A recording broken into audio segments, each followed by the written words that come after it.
Tablet गे। आगे करे अबू भेट गे लेके टबलेट गे।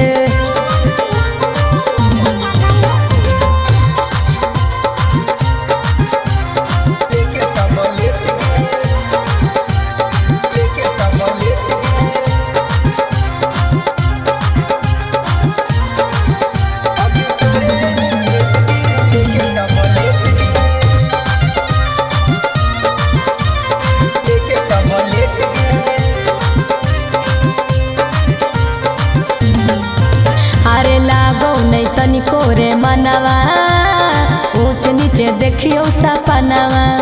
अरे हमरा से अब न सहई तो मन हकौ करे के मिलनवा।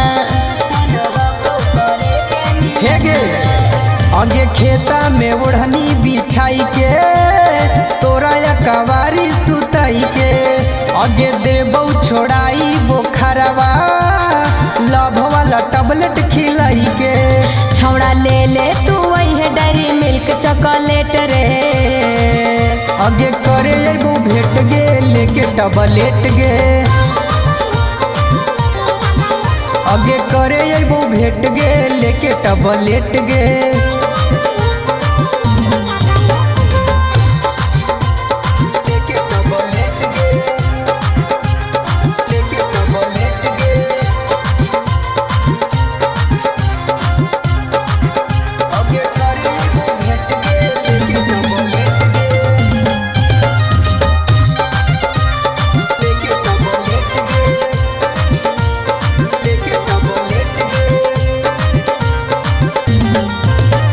रखिए मोबाइल के ऑन रे रात 12 बजे करबौ फोन रे।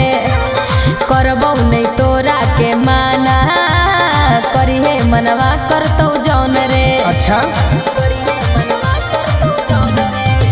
आगे तोरा ले ले ले बोरिक्स गे मिले के पलान तो फिक्स गे। आगे बिना ले ले नहीं जइबौ छौरी तोर ओठवा पे किस गे। सचिन सिक्सर तू ही मोर हॉकी फेवरेट रे। आगे करे अबू भेट गे लेके टबलेट गे। आगे करे अबू भेट गे लेके टबलेट गे।